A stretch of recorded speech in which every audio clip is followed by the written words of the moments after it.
I'll grab milk on the way back, I said, sliding my shoes on near the door. You said that yesterday, she replied from the couch, not looking up from her phone. I know. I actually mean it today.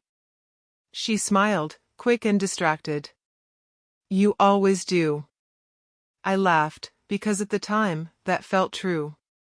I stepped out of the apartment, locking the door behind me, not knowing how heavy that sound would feel later. Back then, it was just a habit. Lock, walk, return. Home waited for me. When I came back, I placed the grocery bag on the counter. 2%.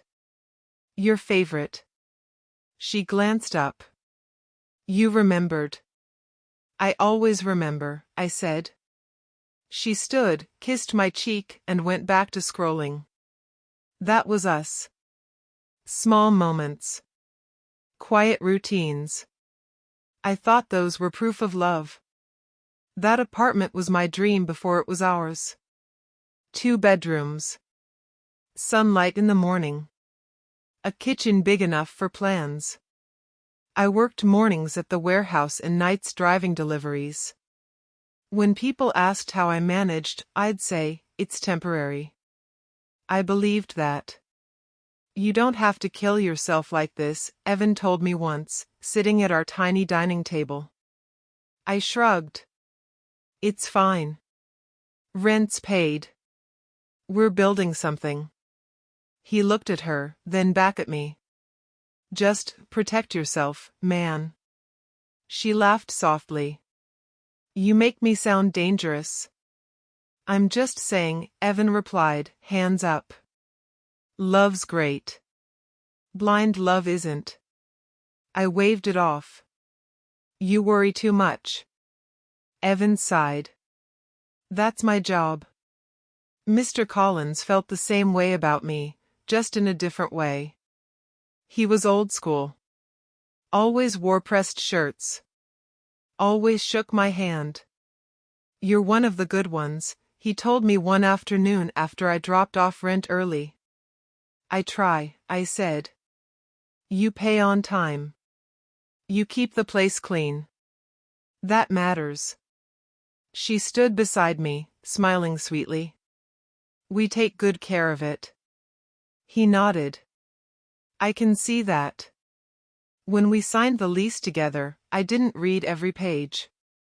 I trusted her. She squeezed my hand and whispered, "This is our future." I believed her. At night, we'd sit on the couch, legs tangled, watching shows we never finished. "Do you ever think about leaving?" she asked once. I turned to her. Leaving where? Like, this city. I laughed. I just got settled. I'm tired. She nodded. Yeah. Me too. But her phone buzzed more often after that. She'd step into the bathroom to answer calls. Who was that? I asked once. Work, she said quickly. I didn't push. Love meant trust. That's what I told myself. One night, I came home late. My shoulders hurt. My hands smelled like oil and cardboard. You're late, she said. I picked up an extra shift. You didn't tell me. I didn't think I had to. She stared at me for a second, then smiled. I worry. I'm doing this for us, I said. She leaned in and kissed me. I know. But the kisses started to feel lighter. Shorter. Like habits instead of feelings. Evan noticed. She's pulling away. No, she's stressed, I said. About what? Life. He shook his head. Just, don't sign anything without reading it. I laughed. You sound paranoid. Promise me. I promise. I didn't keep that promise. Mr. Collins called one afternoon. Just checking in. Everything okay? I asked. Just routine, he said. You're still the primary on the lease, right? Yeah, I said, without hesitation. Good. You're responsible. I like that. I hung up and didn't tell her about the call. That night, she sat at the table with papers spread out.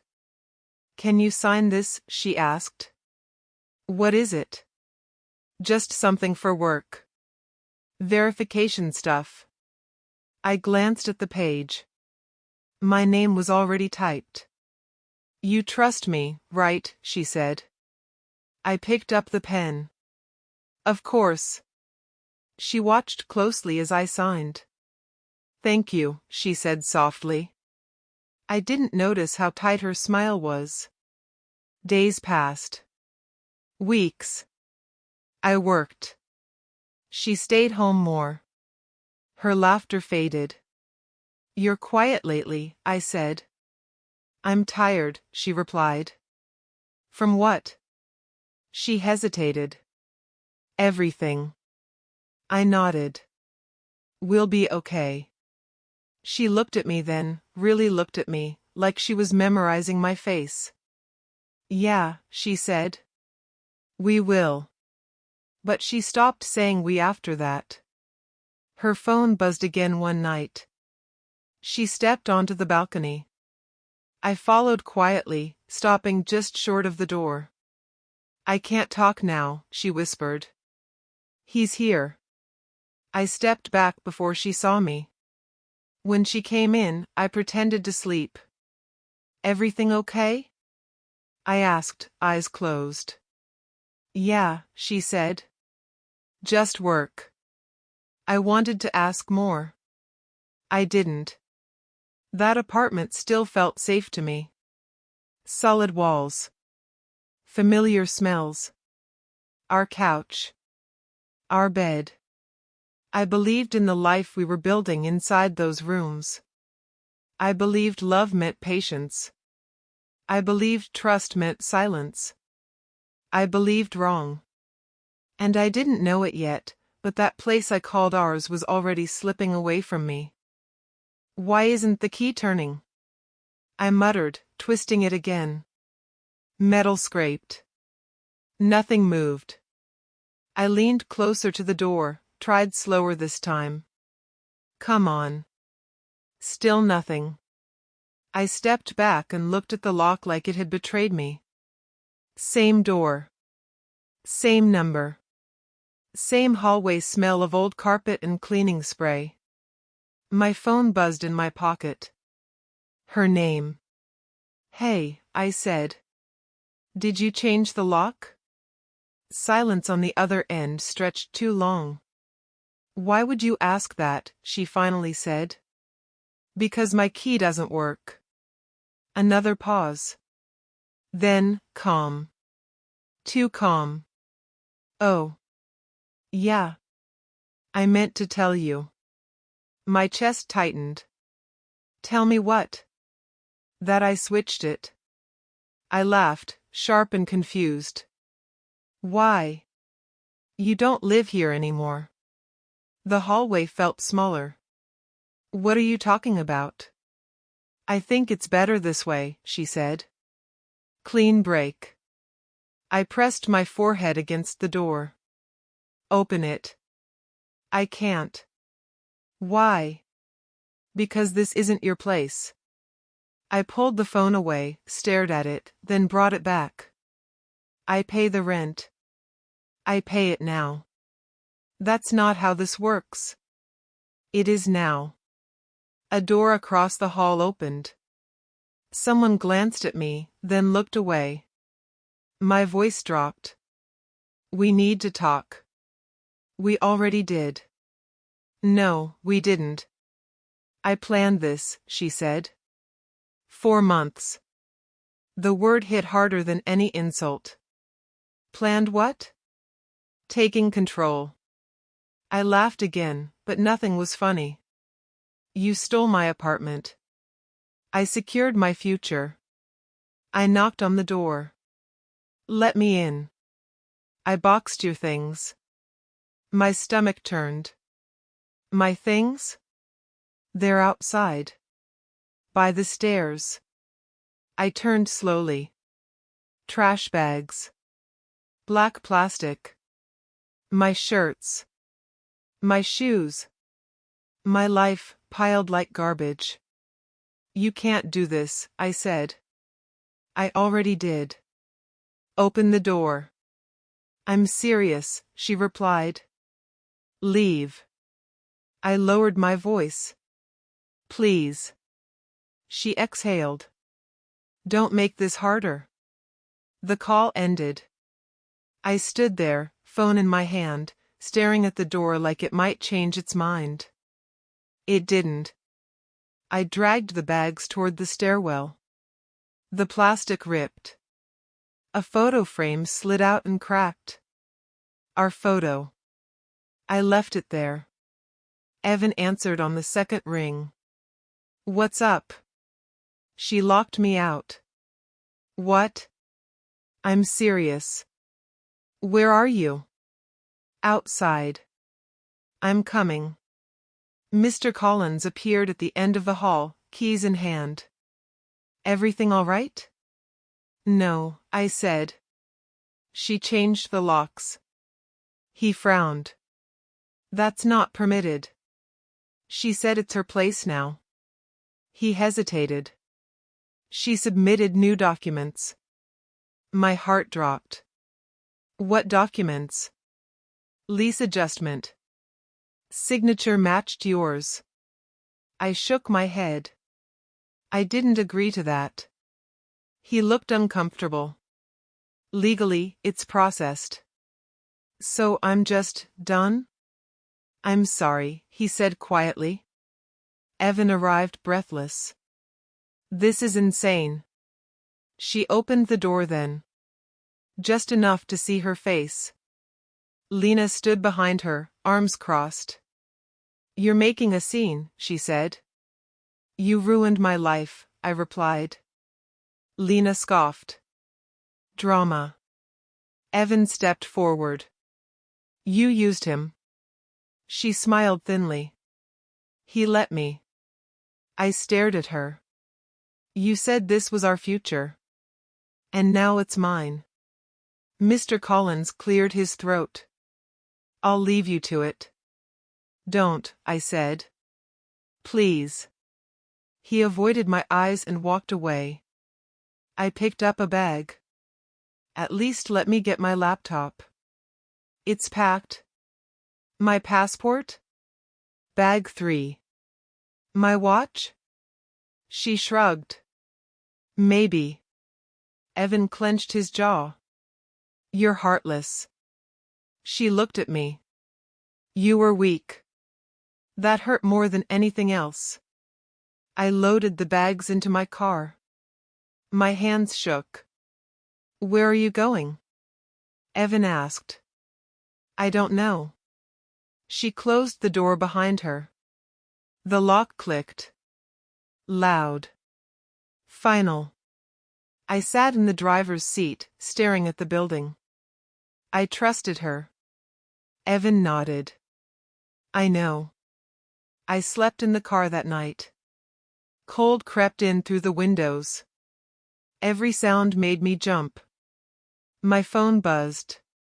A message from her. Make this easy. Move on. I typed back, then deleted it.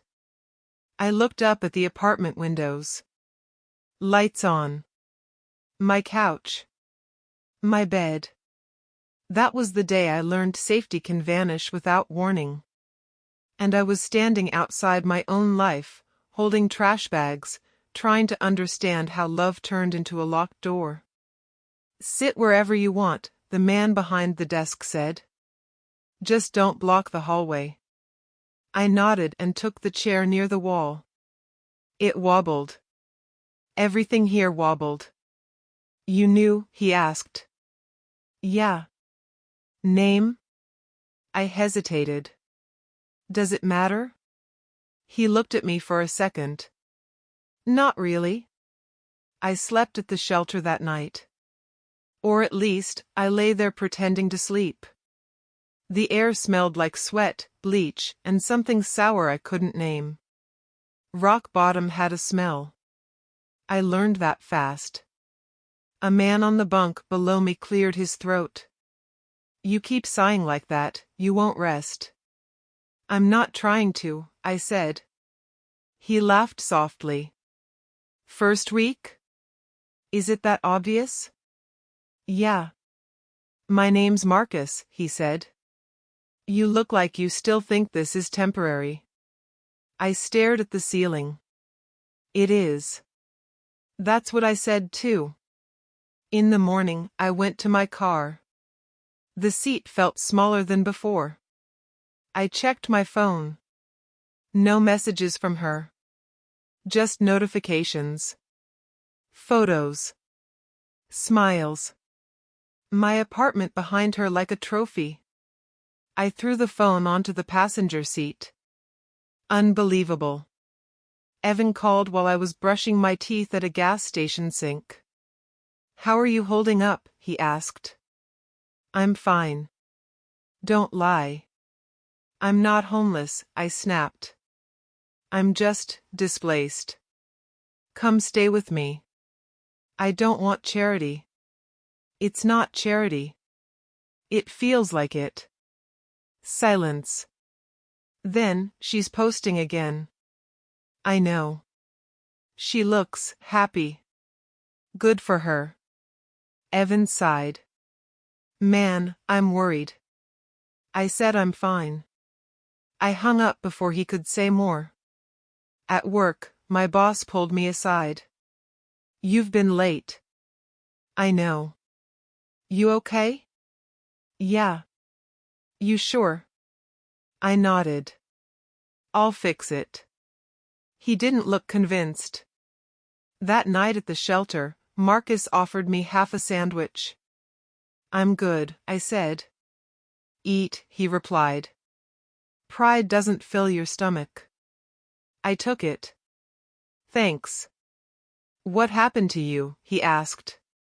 My girlfriend took my apartment. He whistled.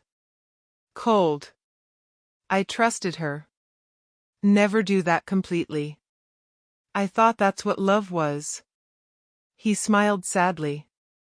Love's supposed to protect you, not strip you. I lay awake listening to coughs and snores. My mind replayed her voice. You don't live here anymore. I clenched my fists. I should have seen it. Marcus turned over. Seen what? The lies. Everyone sees them later. The next day, I ran into Lena outside a cafe. She froze when she saw me. Oh, she said. You. Yeah. Me. She looked uncomfortable. You shouldn't be here. I can stand wherever I want. She scoffed. She's doing great, you know. I didn't ask. She's stressed though. That caught my attention. Stressed about what? Money. I laughed, bitter. Funny. She thought you'd disappear quietly. I almost did. She leaned closer. You really don't have anything left, do you? I stared at her. I have myself. She rolled her eyes and walked away. That night, Marcus watched me pace. You look angry. I am. Good. Means you still care. I want her to feel this. She will, he said calmly. Life's patient. I checked my phone again. A new post. A smile that looked forced. I whispered, You're not winning. Marcus heard me. Who you talking to? My past. He nodded. That's a heavy conversation. Days blurred together. Shelter. Car. Work. Shame. One evening, Evan showed up unannounced. Get in. Where? Doesn't matter. We drove in silence. You don't smell like yourself, he said finally. I know. She's cracking, Evan added. Missed rent. Lost hours at work. I stared out the window. I didn't do anything. You didn't have to. Back at the shelter, Marcus looked at me. You smiling? I think things are changing. He nodded. Just don't let hate be the thing that feeds you. I lay down that night, staring at the ceiling again. I wasn't at the bottom anymore. I was standing on it. And for the first time since the locks changed, I realized falling didn't kill me. It showed me who I was without her.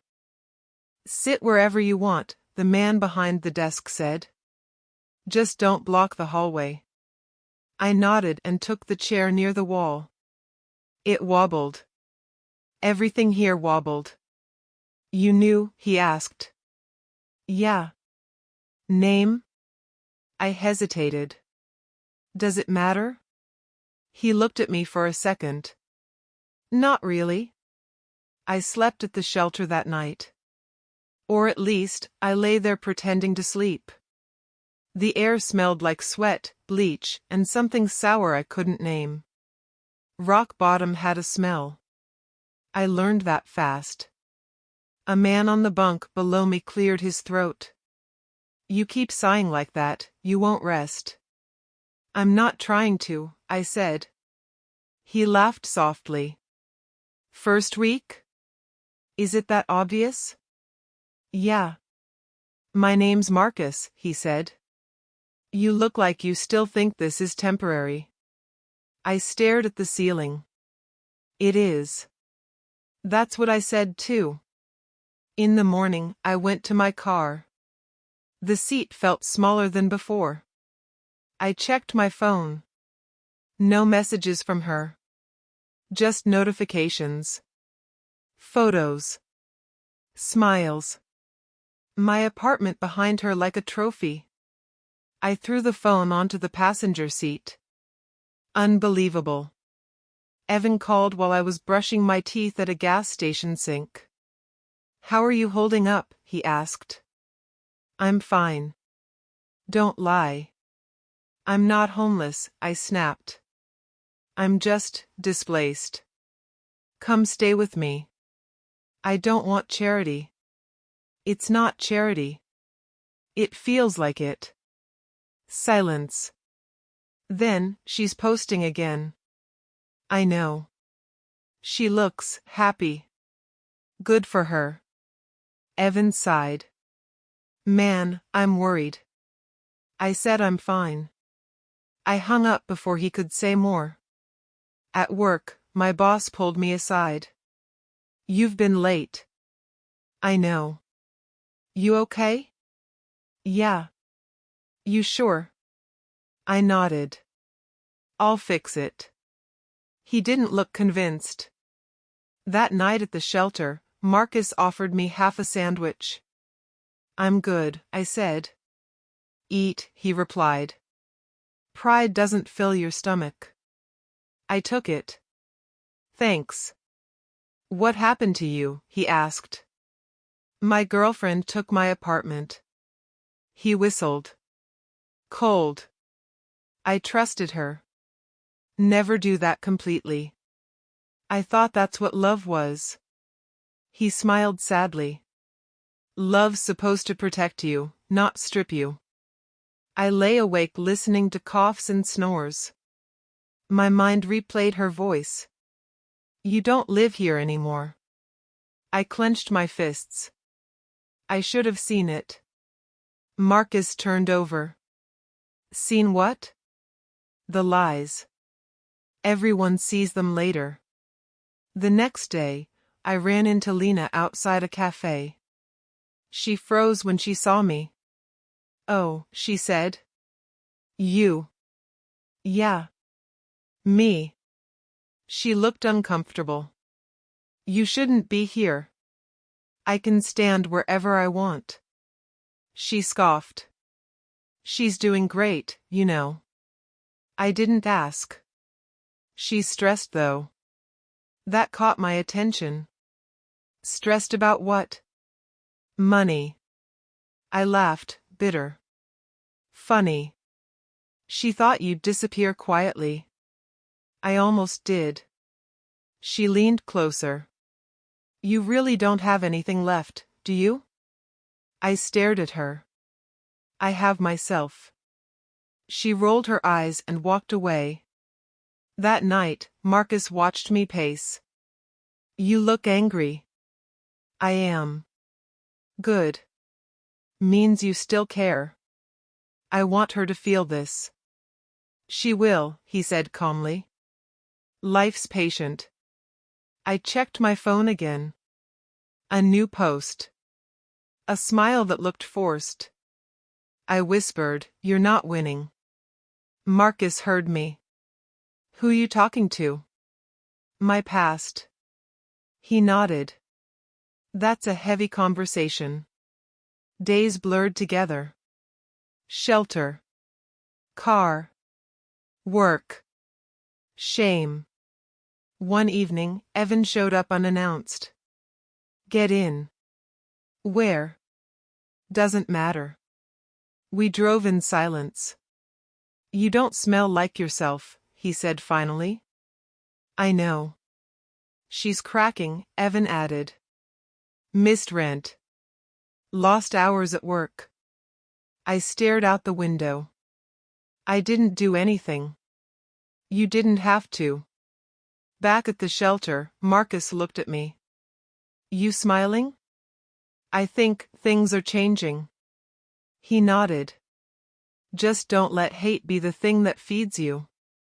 I lay down that night, staring at the ceiling again. I wasn't at the bottom anymore. I was standing on it. And for the first time since the locks changed, I realized falling didn't kill me. It showed me who I was without her. You look lighter, Marcus said as I tied my shoes. Lighter how? Like you're not carrying a building on your back anymore. I smiled faintly. I'm still carrying it. I just know where to set it down now. I left the shelter earlier that day. Not because I had a place yet, but because my schedule finally felt mine again.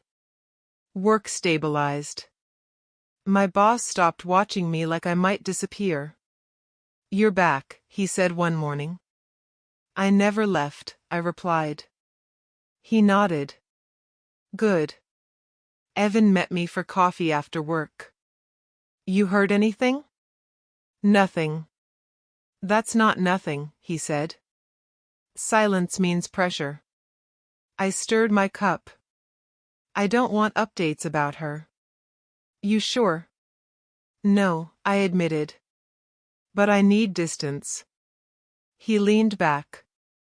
She's behind on rent. I looked up. Already? She burned through savings fast. I swallowed. That was mine too. I know. A notification buzzed on Evan's phone. He glanced, then hesitated. Her power got shut off. I exhaled slowly. I didn't ask for this. I know, he said again. You didn't cause it either.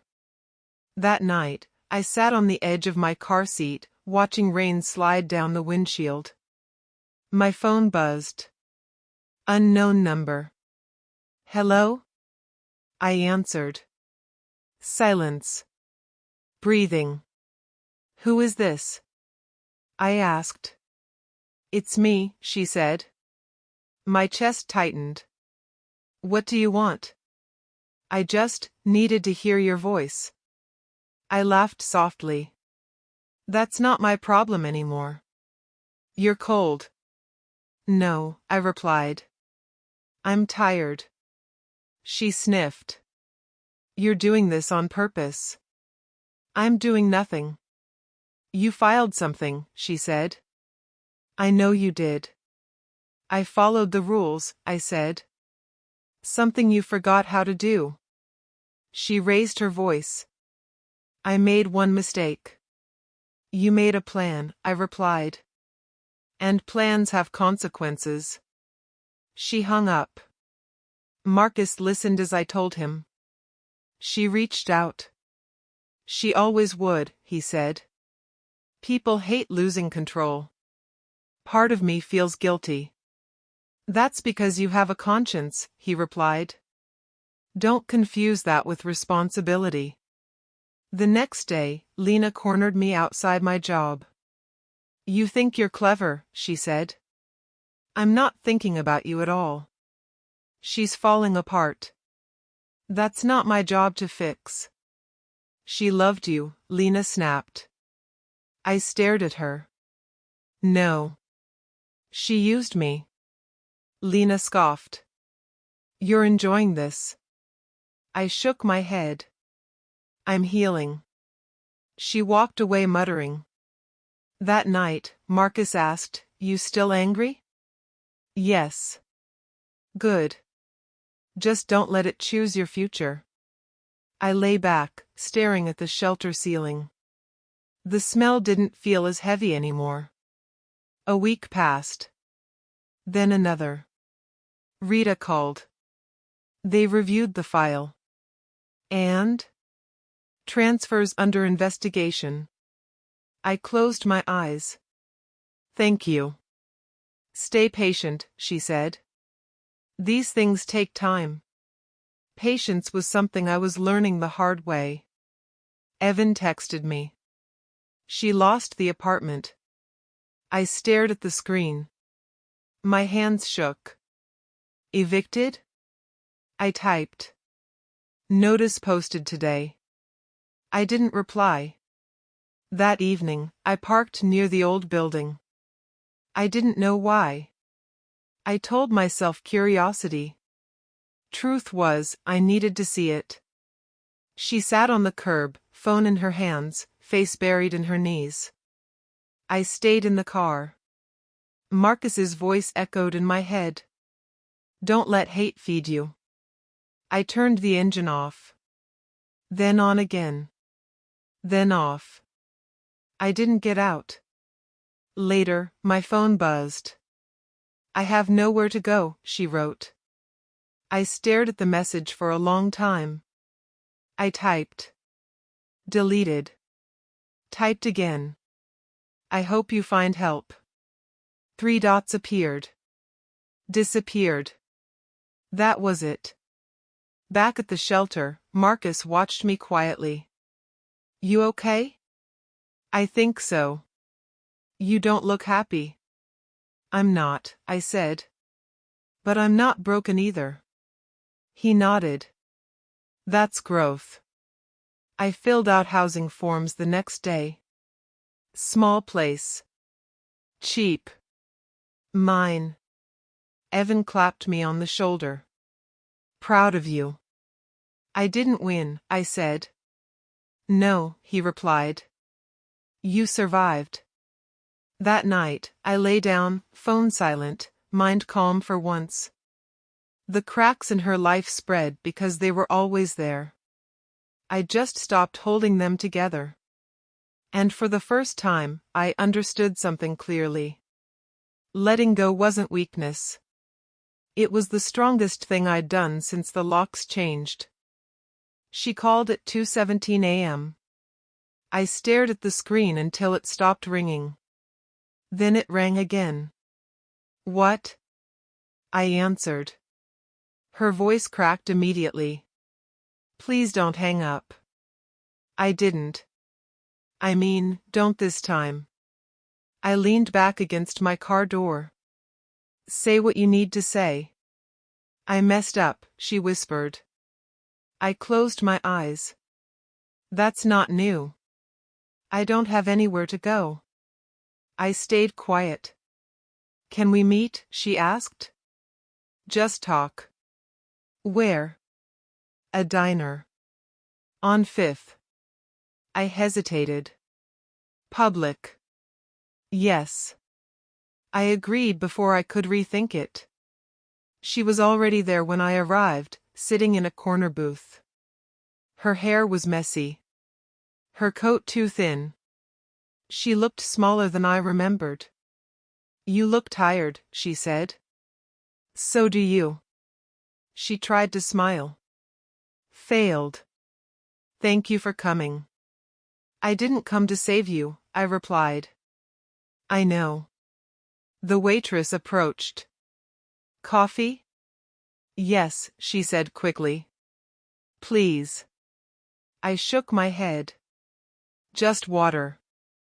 When the waitress left, she folded her hands together. I didn't think it would go this far. You planned it, I said calmly. I planned to leave, she replied. Not to end up like this. You planned to take my home. She flinched. I thought you'd be fine.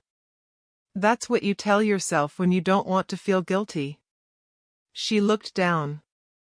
I was scared. So was I said. I just didn't betray anyone about it. Her eyes filled. I didn't think you'd fight back. I didn't think I had to. She reached across the table, then stopped halfway. Can you help me? I pulled my hand back. No. Her breath hitched. Please. I already helped you, I said. I trusted you. She nodded slowly. I ruined that. Yes. Silence sat between us. My boyfriend left, she said quietly. Caleb? I asked. She winced. You know? Lena talks. He said I was toxic, she whispered. He said I use people. I didn't respond. She wiped her face. I don't have money. Or friends. Or a place. I know. How? I've been there. She laughed weakly. Of course you have. You didn't check on me, I said. She looked up. I thought you hated me. I did, I admitted. Then I realized hating you kept me tied to you. She nodded, absorbing that. Can you talk to the lawyer? She asked. Tell them to stop. I can't, I replied. You won, she said sharply. Isn't that enough? I leaned forward. This isn't about winning. Then what is it about? Balance. She stared at me. You sound different. I am. Her phone buzzed. She ignored it. I was wrong about you, she said. I thought you were weak. I met her eyes. Weak people don't survive what I did. Her shoulders sagged. I don't know how to fix this. You don't, I said. You live with it. The waitress returned with coffee. She wrapped her hands around the mug like it was warmth itself. Do you hate me? She asked. I thought about it. The shelter. Marcus. The smell. The nights. No, I said.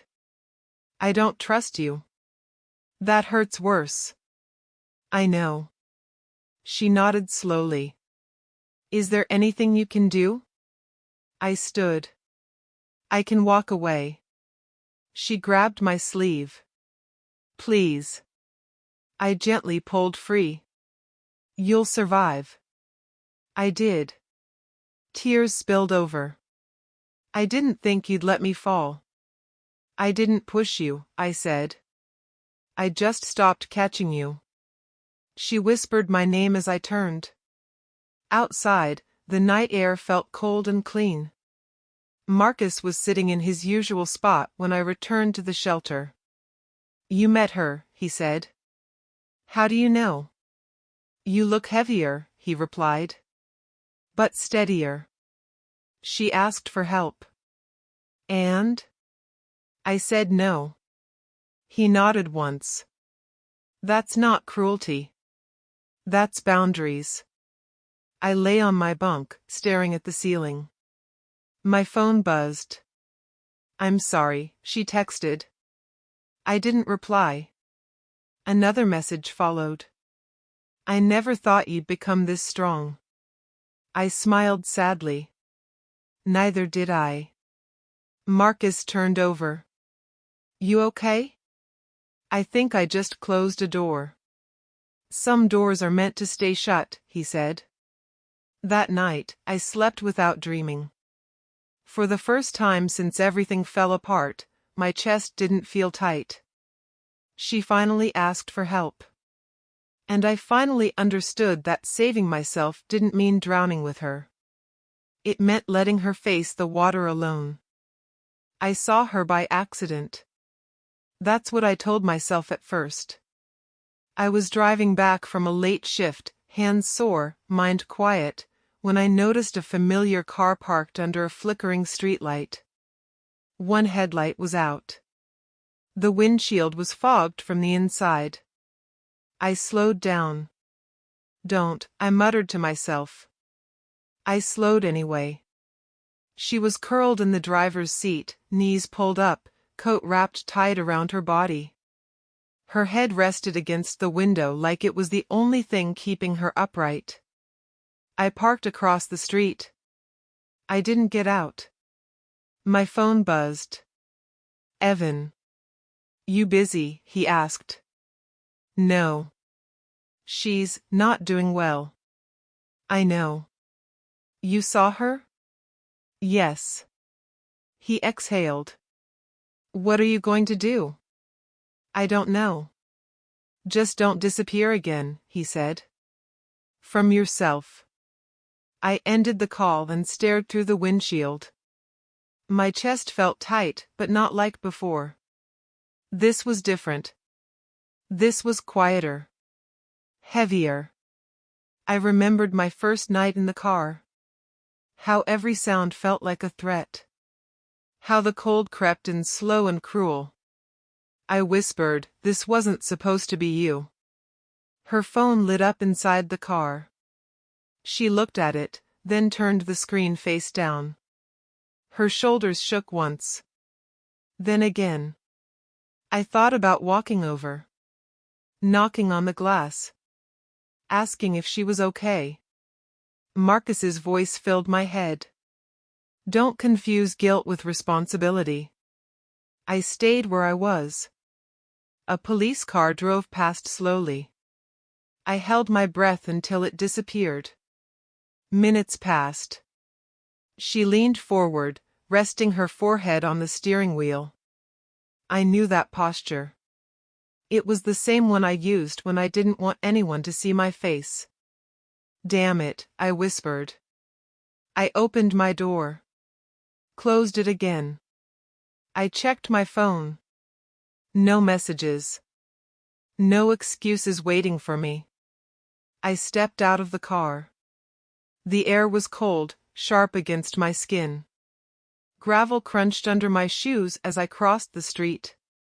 I stopped 2 steps from her window. She didn't notice me at first. I tapped lightly. She jumped, eyes wide, panic flashing across her face until she saw me. Oh, she breathed. It's you. It's me, I said. She rolled the window down an inch. You shouldn't be here. You're sleeping in your car. She laughed weakly. Temporary. I didn't respond. She wiped her face with her sleeve. Did you come to gloat? No. Then what? I searched for an answer and didn't find one. I was passing by. She nodded slowly. Of course you were. Silence stretched between us. I didn't think it would be this cold, she said. I glanced at the thin blanket in her lap. It gets worse after midnight. She looked at me then, really looked. How do you know? I learned. Her mouth opened, then closed. I'm sorry. I believed her this time. That didn't change anything. You shouldn't be here, she repeated. I know. She swallowed. Are you going to help me? The question hung there, fragile and dangerous. I thought about the shelter.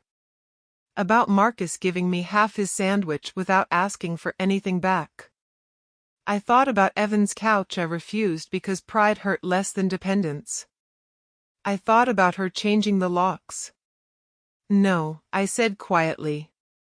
Her face fell, but she didn't argue. I figured. I'm not leaving you to die, I added. I'm leaving you to live. She nodded once. That sounds like something you practiced. I did. She stared at the steering wheel. I really thought you'd come back for me. I came back for myself. That seemed to land harder than anger ever did. Can I at least ask you something? She said. I waited. Do you still love me? The answer came without thinking. No. She closed her eyes. Okay. I stepped back. You should find a shelter. I tried, she said. They're full. So were they when I needed one? She flinched. You're not wrong. I nodded. Stay safe. She whispered my name as I turned away. I didn't stop. Back at the shelter, Marcus was sitting on the steps, smoking. You look like you saw a ghost, he said. I saw my past. He nodded slowly. Did you save it? No. Good. I frowned. How is that good? Because saving someone who's drowning by letting them climb on you just pulls you under, he replied.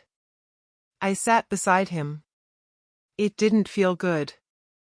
It wasn't supposed to. I stared at the ground. She looked so small.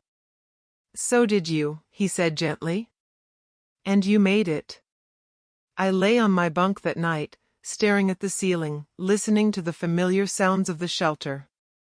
My phone buzzed once. I understand now, her message read. I didn't reply. I turned the phone face down and closed my eyes. That night, guilt tried to crawl back into my chest.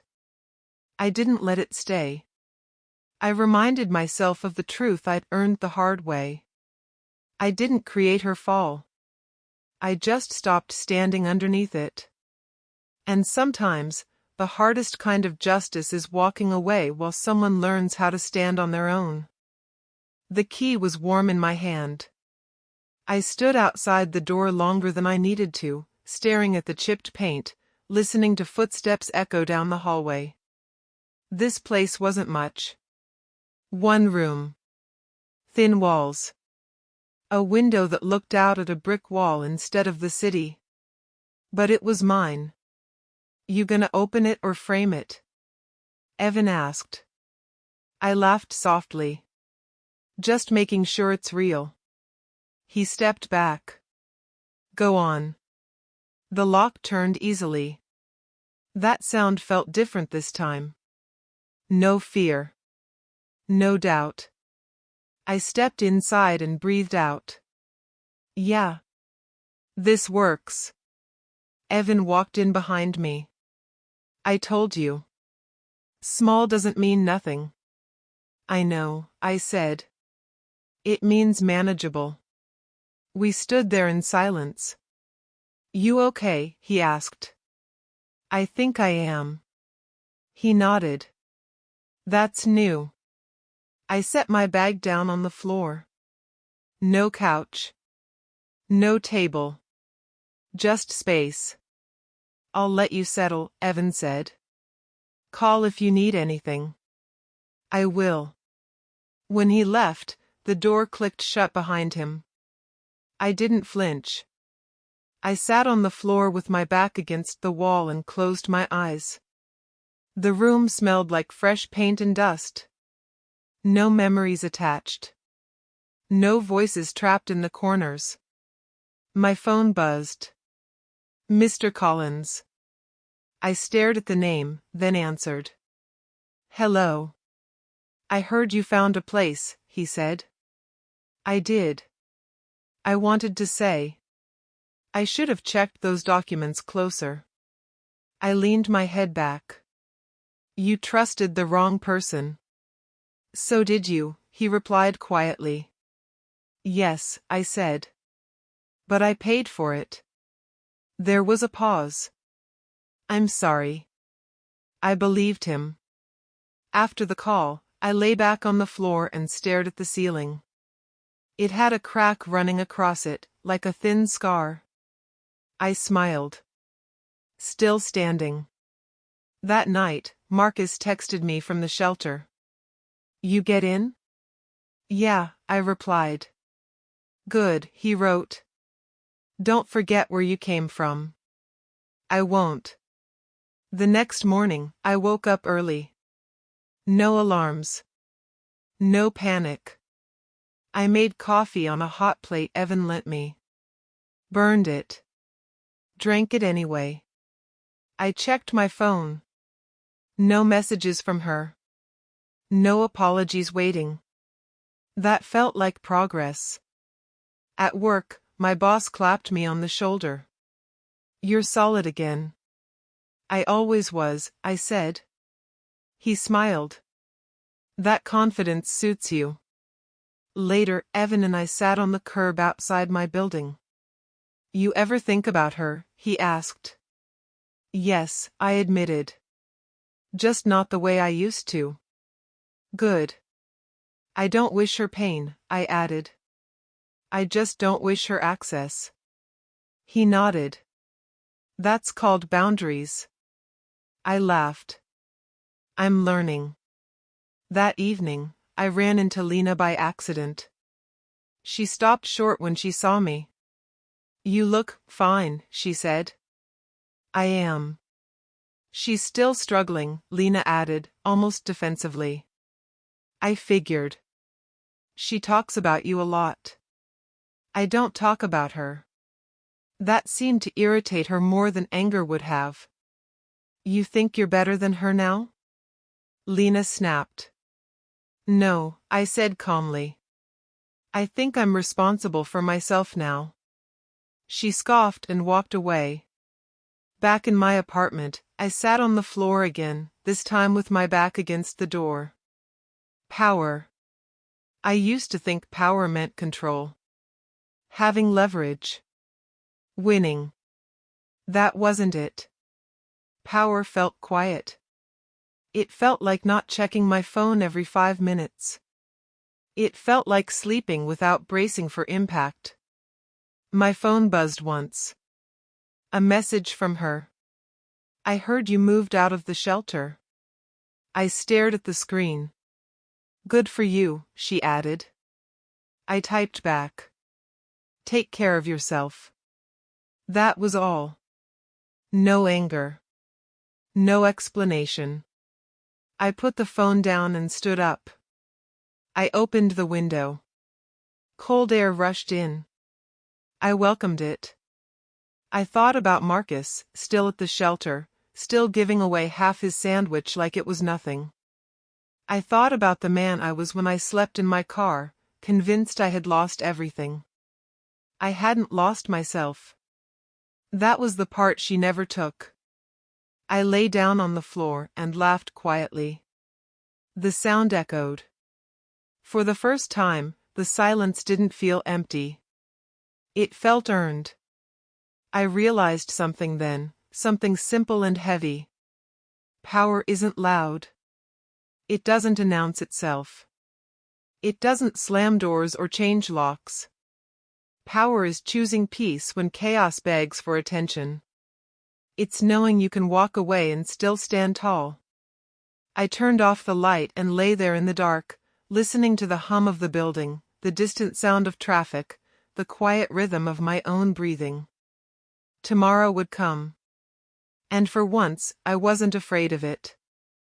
I saw her one last time on a Tuesday afternoon. I wasn't looking for her. I was carrying a grocery bag, thinking about whether I could afford steak this week, when I noticed her sitting on the steps outside a public library. Her hair was pulled back badly. Her jacket was worn thin at the elbows. She looked up. Our eyes met. For a second, neither of us moved. "You look different," she said. "So do you." She stood slowly, like her body didn't trust the ground anymore. "I heard you're doing okay." "I am." She nodded. "That's good."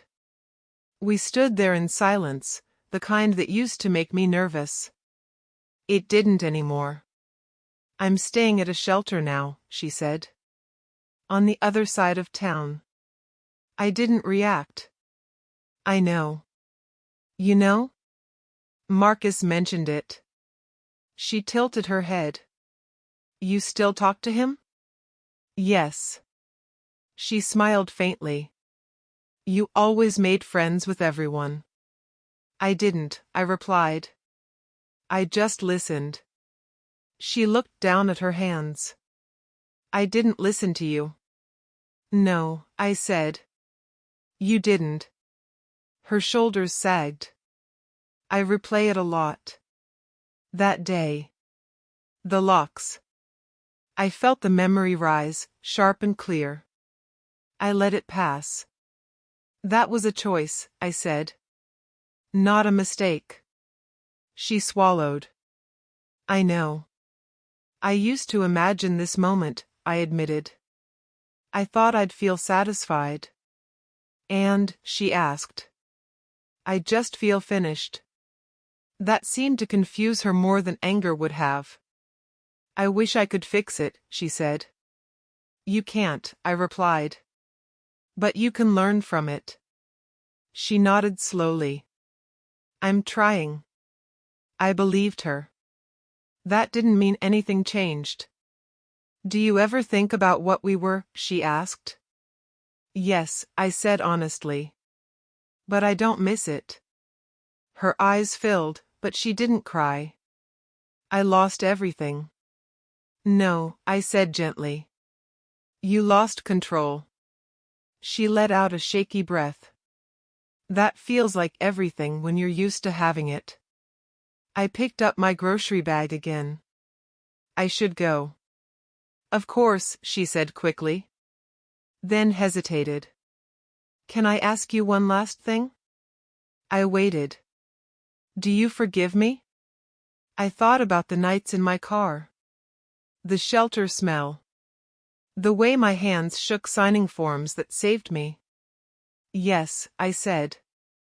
"But forgiveness isn't access." She closed her eyes. "That's fair." I stepped back. "Take care of yourself."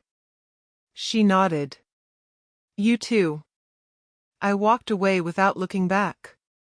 My phone buzzed as I crossed the street. "Evan." "You sound lighter," he said when I answered. "I am." "Run into her?" "Yes." "And?" I didn't feel pulled. He laughed softly. "That's growth." Later that evening, I sat on the floor of my apartment, eating cheap takeout, legs crossed, back against the wall. The room felt warm. Lived in. Marcus called. "You still breathing over there?" he asked. "I am," I said. "And I'm standing." That's all any of us are trying to do. I smiled. "You taught me a lot." "No," he replied. "You learned because you wanted to." After the call, I cleaned up slowly. No rush. No noise. I stood by the window and looked out at the street below. People passed by, carrying their own stories, their own quiet battles. I used to think my story ended the day she changed the locks. I was wrong. That was the beginning. I thought about who I was before her. Before the apartment. Before the belief that love meant giving up pieces of myself. I didn't hate that version of me anymore. He was loyal. He was hopeful. He just trusted the wrong person. I turned off the light and lay down on the floor, hands folded on my chest, staring into the dark. I felt calm. Not happy in a loud way. Not proud in a dramatic way. Just steady. That was enough. My phone buzzed once more. A message from her. "Thank you for not destroying me." I typed back. "You'll be okay if you keep choosing better." I set the phone down and didn't check it again. I closed my eyes and breathed in, slow and deep. I didn't take her home. I didn't take revenge.